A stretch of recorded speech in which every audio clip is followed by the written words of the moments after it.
Quilting is a craft that has been around for centuries.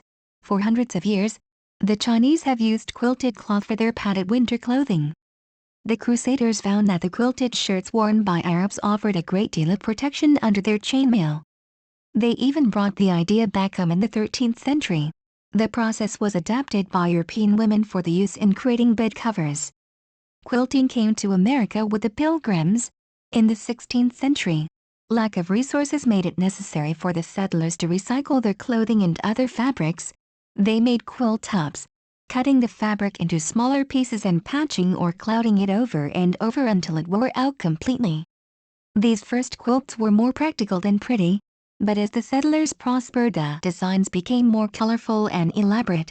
Applique also became the popular way of decorating the quilt, and the patchwork quilt was officially born. Around this time, quilts became associated with the celebration of important events. Specific designs were created for specific reasons. The double wedding ring design was used to mark a marriage or anniversary. This design was made from interlocking rings, each constructed from tiny patches. It was a very time-consuming project, and usually was worked by multiple quilters at the same time. These days, patchwork quilts are traditionally made from scraps left over from past sewing projects. Not all scraps are suitable for this purpose. Loosely woven fabrics, such as muslin, are weak and prone to distortion, while very tightly woven fabrics, such as ticking, are not flexible enough and hard to stitch. Cotton is the best fabric to use, especially for inexperienced quilters.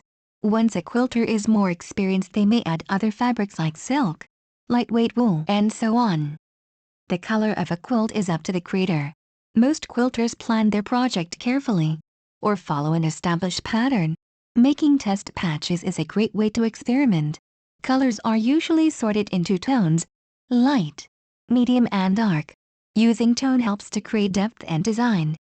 Textured fabric also creates different effects. Pre-wash all fabrics in mild detergent in warm water before starting a quilt. Any fabrics that may run should be washed separately. When the fabrics are dry, they should be ironed either with a steam iron or a dry iron and a clean damp cloth.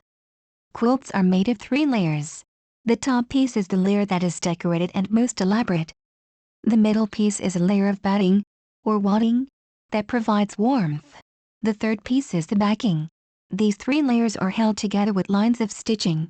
These lines may be worked in a grid, in straight rows, or elaborate patterns. Originally, they were sewn by hand with a needle. Today, some quilters still produce quilts this way, while others prefer machine quilting. In the pioneer days, the only equipment needed to produce a quilt included a needle, thread and material, and hopefully a pair of shears and a thimble.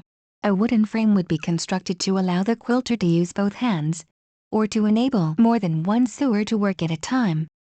Quilting bees were popular social gatherings.